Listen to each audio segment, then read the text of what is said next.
you willing to put aside all speculation and announce to the people here that you are not running in 2020?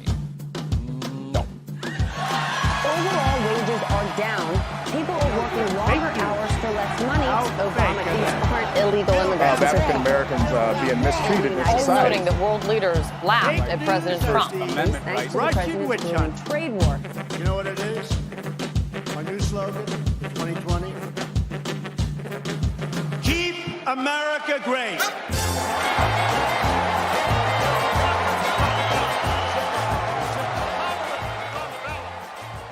Hello and welcome to 2020 Vision, a podcast charting the dizzying highs and earth-shattering lows as we race towards the 2020 US presidential election.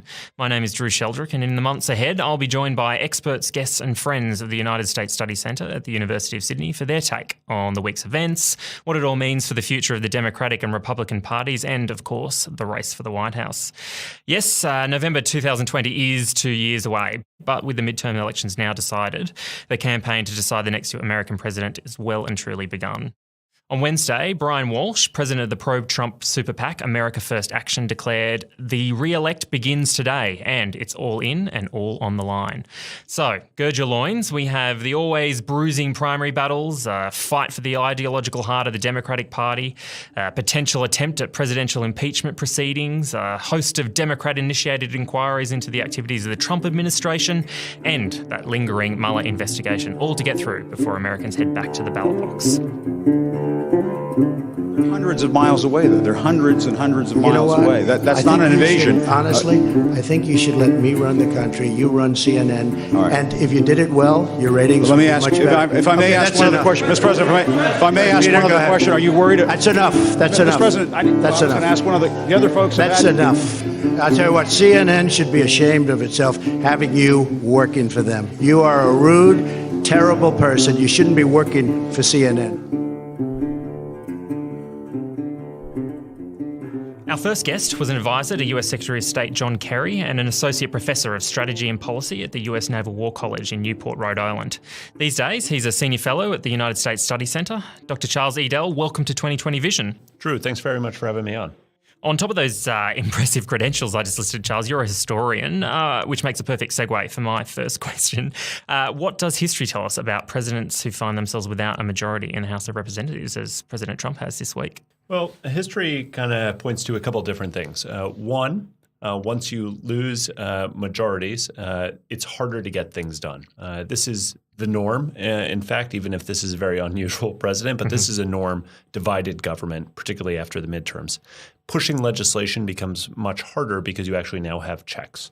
The second thing that it's pointed us towards in the last couple of years is because it's seen by most presidents as a course correction, that the way forward, particularly when you have to work with a party that's in opposition and holding at least one branch of Congress, is through compromise. Right. So you saw both Barack Obama, before him you saw George W. Bush. In some ways you saw even Bill Clinton do this going back further, state that they had taken a thumping or a shellacking and then begin to look for moves where they could work with their opponents. That is not a good guide to what we're going to see moving forward here, I don't think. Okay. If Trump's domestic policy agenda is disrupted by a sort of hostile House, are we likely to see him turn his attention to foreign policy more? And what sort of power does he wield there as opposed to sort of those in Congress?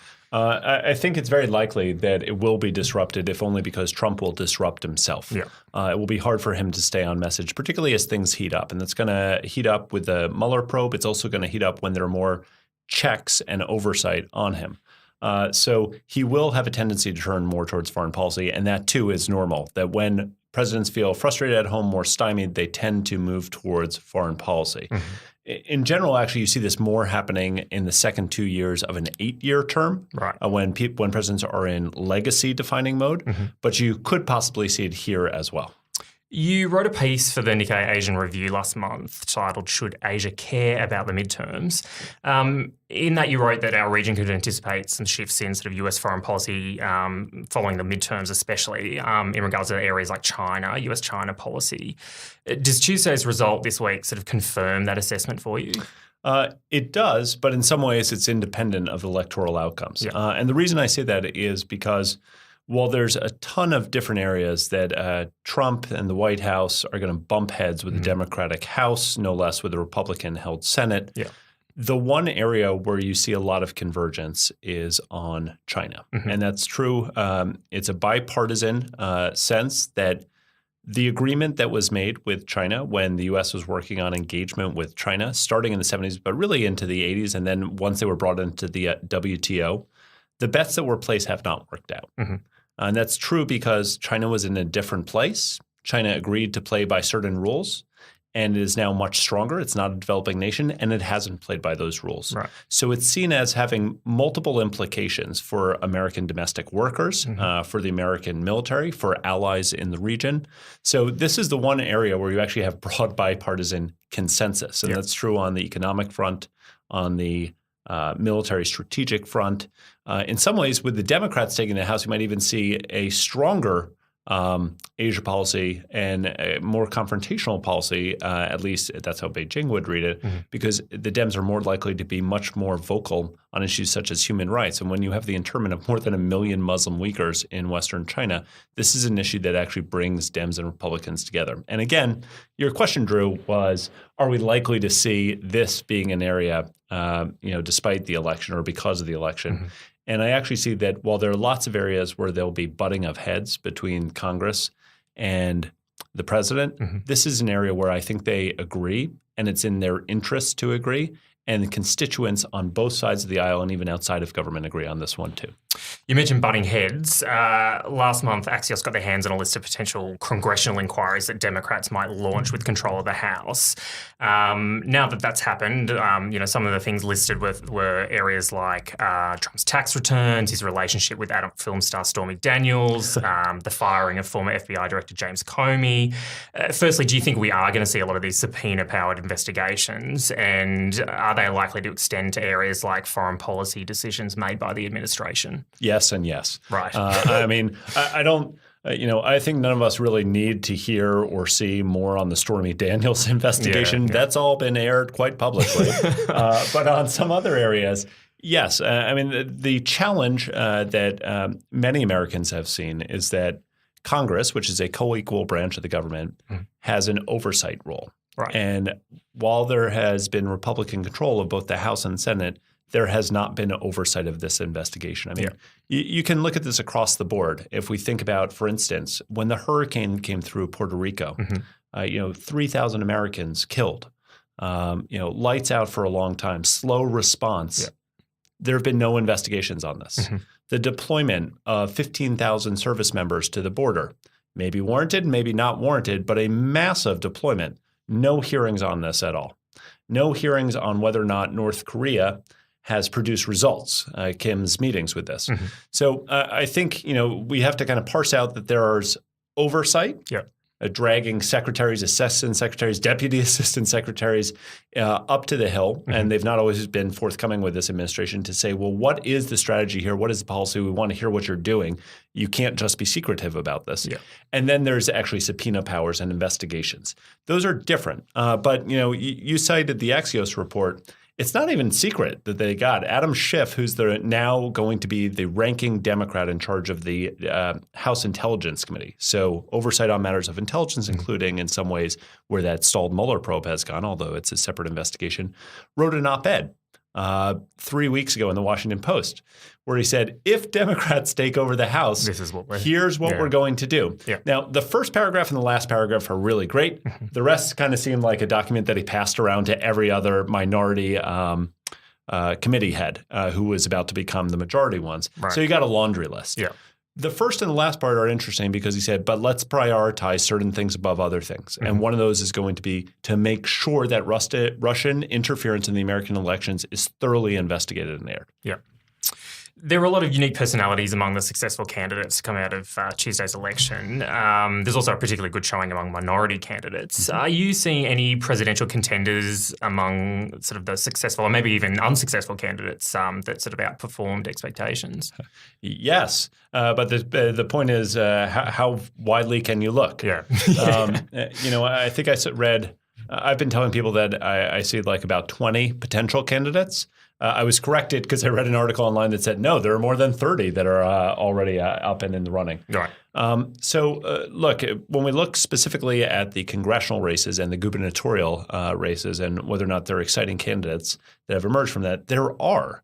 But they've been exciting to different segments of both the Democratic base and of the national base. So there's some that are very exciting in terms of representing new types of figures that have emerged. Yep. Minority figures. Women are by no means a minority, but they are underrepresented, of course, in the U.S. Congress. Yes. And you saw them kind of sweeping the decks, although they're still only at 25% of the Congress, but outperforming all of their male colleagues.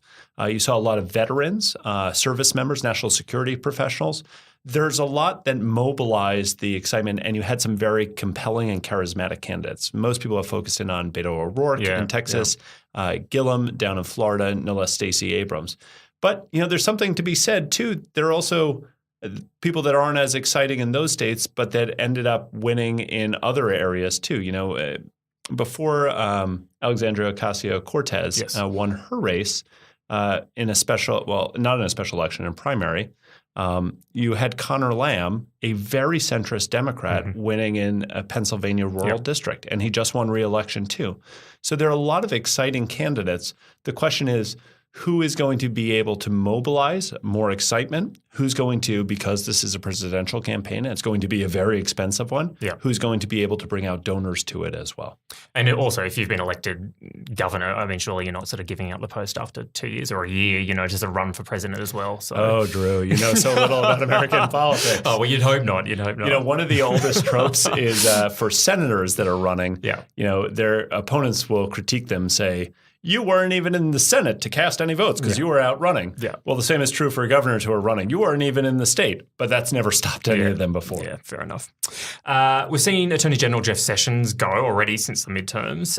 There's also been some suggestion for the last couple of months that Defense Secretary Jim Mattis may resign, and the president's relationship with him certainly seems a bit sort of icy. He's called him a Democrat in some media interviews. Do you think he'll go? I think I have no clue because no, that's an honest answer because Mattis has held his cards very close. But I do think it's important to note that Mattis has played the politics of this not at all. And he's been very clear that his role is to be as nonpartisan as possible, protect the men and women who are in uniform. And if I had to guess, I think that Mattis will never resign. I think he will not go until the president fires him to his face. Right. And I think that is an unlikely but not an impossible scenario.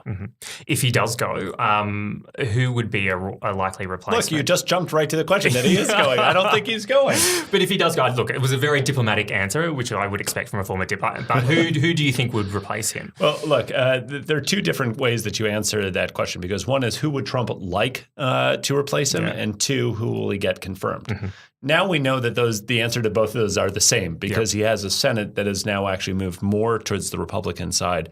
So there are likely to be less checks. So who he nominates is likely to be confirmed not only in any hypothetical changing of the Secretary of Defense, but also in Attorney General, also in U.S. Ambassador to the UN.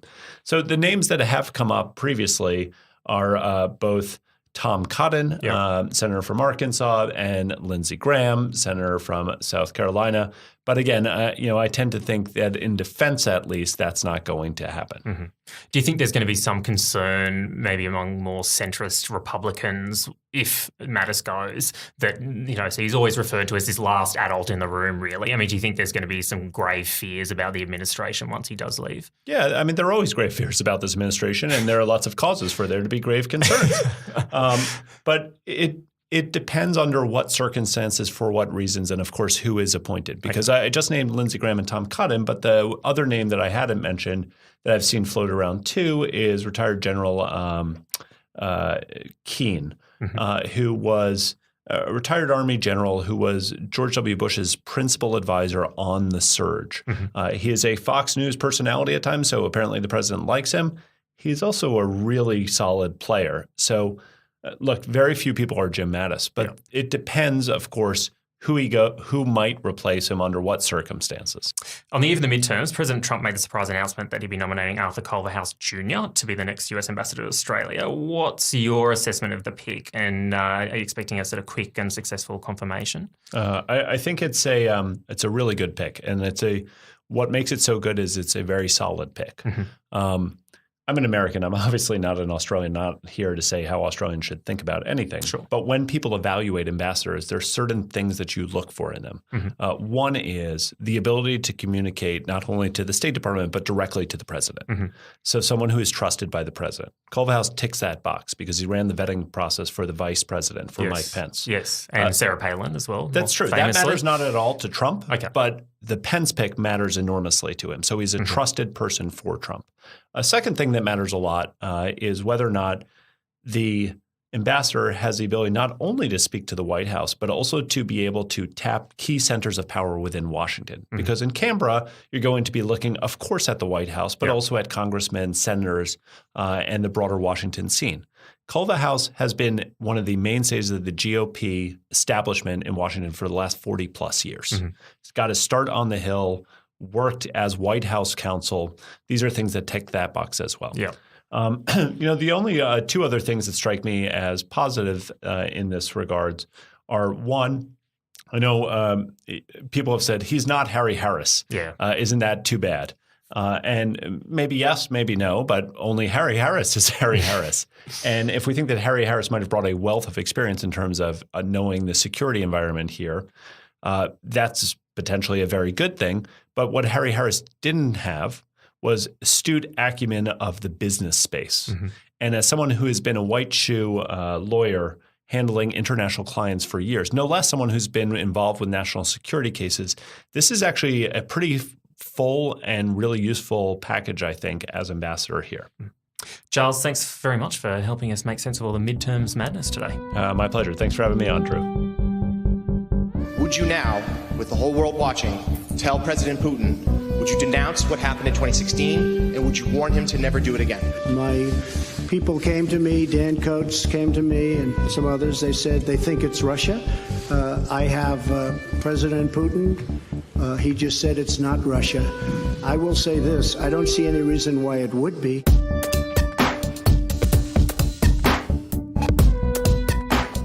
Dr. Gorana Grgic is a lecturer in US politics and foreign policy at both the Department of Government and International Relations at the University of Sydney and the United States Study Centre. She's also soon to be joining Harvard University's Minna de Gunsberg Centre for European Studies. Gorana, thanks for helping us christen this inaugural episode of the podcast. Thank you so much. Great to be one of the guinea pigs or pioneers, whatever you want to call us. But, we'll go easy on you. Thank you. President Trump heads off to France today to commemorate the 100th anniversary of the end of World War I. There was some suggestion from National Security Advisor John Bolton a couple of weeks ago that Trump might hold a meeting with Russian President Vladimir Putin. Do you think that's likely to happen? I know he sort of walked it back in the last couple of days. Yeah, and what we've heard from the Russian side is that they are not banking really on it, but that there might be something. If something happens, it's really going to be low-key on the sidelines. More than some sort of formal meeting. We have to remember last time that these two leaders met was in Helsinki, which was, basically as far as Donald Trump's kind of record on foreign policy goes, one of the nadirs for sure of his presidency, probably in terms of analogy of what he's done after Charlottesville, not to condemn it, similar thing there in Helsinki. I would say. So we basically don't know how things are going to look there. It's a bit of a wait and see. We know that this obviously comes at a time that, at least at the time of our recording, we still don't know whether the U.S. is going to go ahead actually with imposing a further round of sanctions around the use of chemical weapons, or basically the nerve agent against Sergei Skripal in the UK. So that's something that's a bit of a developing story. The 90-day deadline has passed since August 8. And obviously this comes amidst in the wake of the decision or at least a statement by the president that the U.S. would basically be pulling out of the INF treaty, the Intermediate Nuclear Forces Treaty. So that's all of those things are pretty interesting now.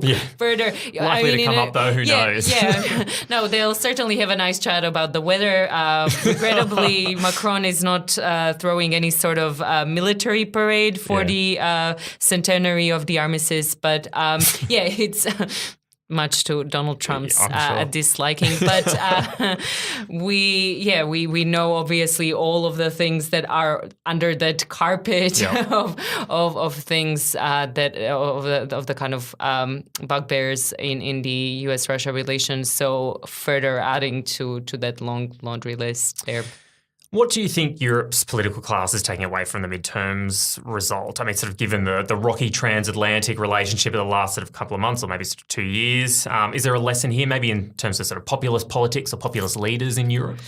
I mean, it's really interesting because I'm trying to find a good metaphor. Is it Europe looking at the United States as a mirror and they can see whatever they want to see, basically, or a kind of Rorschach test? But it's quite interesting because obviously, if you are a kind of a moderate centrist leader, you would find some sort of indication to that sort of politics. Mm-hmm. This was certainly presented in Europe as a referendum on Trump and Trumpism. Yep. So to that extent, it hasn't been fully vindicated given the Democrats' success. But equally, if you are a Viktor Orban or if you are, the Polish leadership, basically, or a bunch of these populist parties that have sprang up around Europe, particularly with the anti-immigration agenda, you are seeing that this sort of rhetoric of fear and anger really works, right? Yeah. And this has been President Trump's main message: the kind of rallying of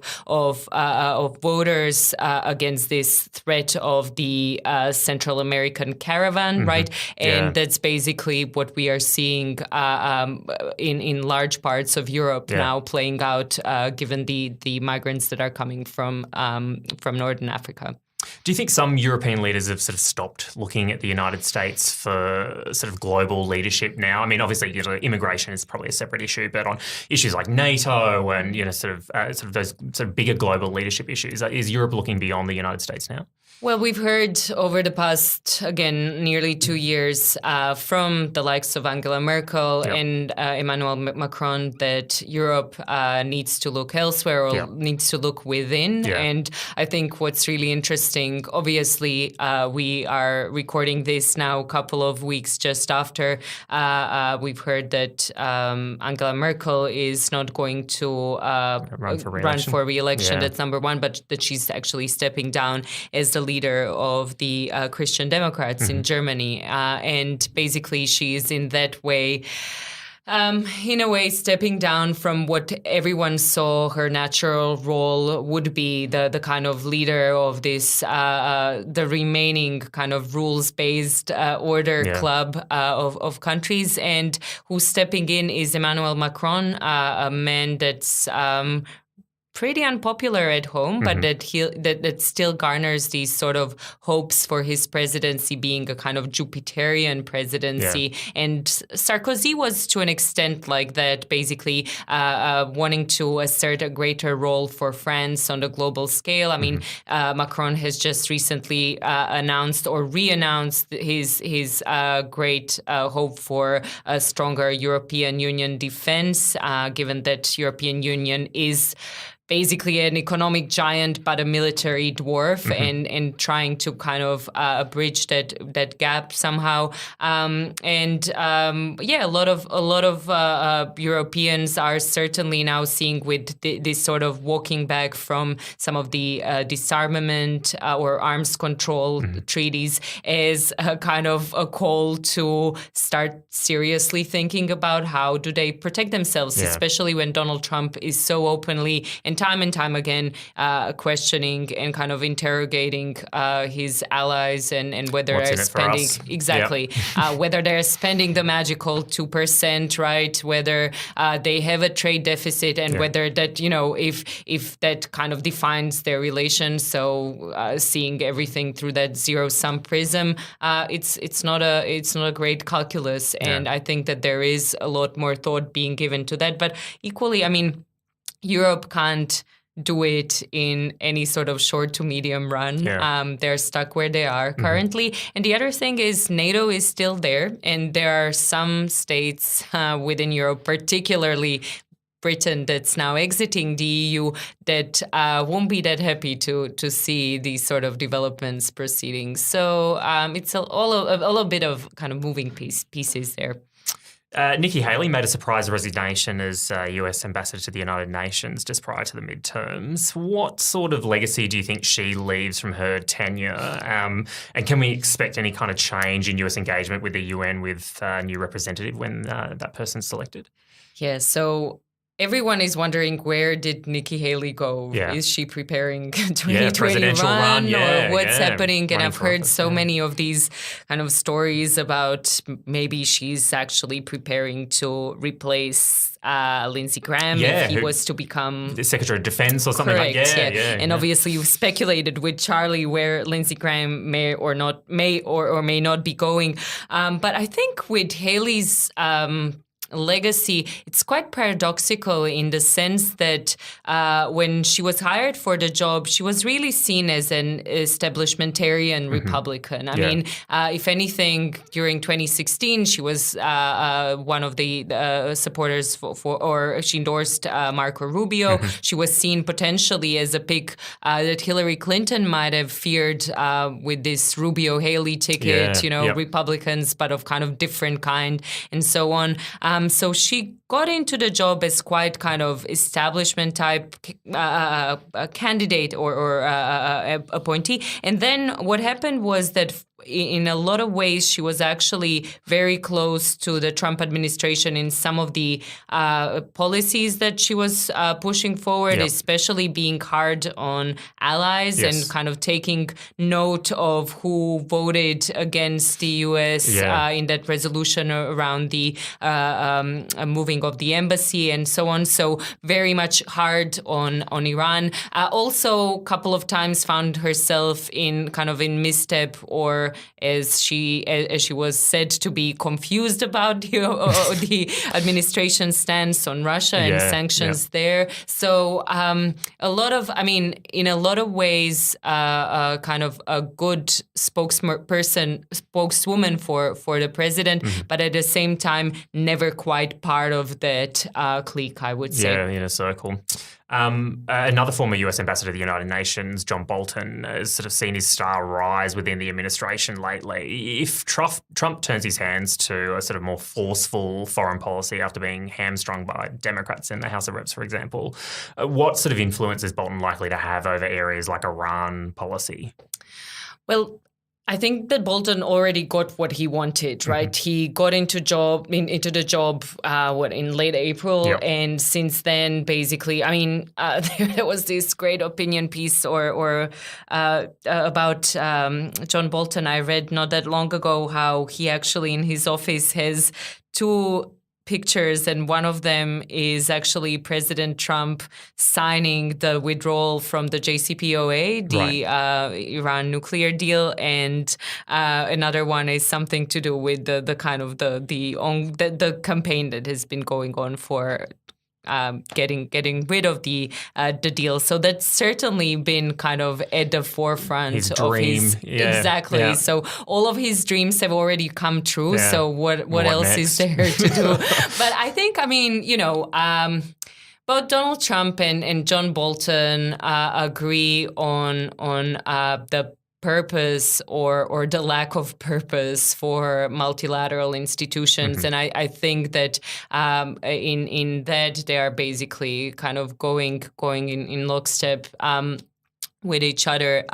So everything that kind of follows that line of being less inclined to work within multilateral institutions and basically go with the kind of norms and principles and regimes that we've had for the past 7 decades is going to be great for Bolton. But at the same time, we have to also consider the fact that basically all of Trump's appointees have at one point or another been at the kind of, at the pinnacle of their power and influence, and then all of a sudden, out of favor. Exactly. Yeah. So, he should only look at Michael Cohen. Yeah. Or Don't get too high on media profile. Exactly. Yeah. Don't get too close because it is basically playing with fire and it might backfire very, very easily. Grana, thanks so much for joining us today. Best Pleasure. of luck in Harvard next year as well. Thank you. I'll be thinking of you as I'm snowed under over there, and you guys enjoy the rest of your summer. And you'll have to call in and give us updates of how things are on the ground. Yeah, absolutely. Thanks again. Pleasure. That's a wrap on the first episode of 2020 Vision. We'll be back before 2018 closes out and broadcasting weekly from January 2019. In the meantime, please subscribe to us on iTunes, Spotify or SoundCloud. And special thanks to the Faculty of Arts and Social Sciences at the University of Sydney for their assistance with the recording. And to the Baba Mara Brass Band for contributing their musical talents to our introduction.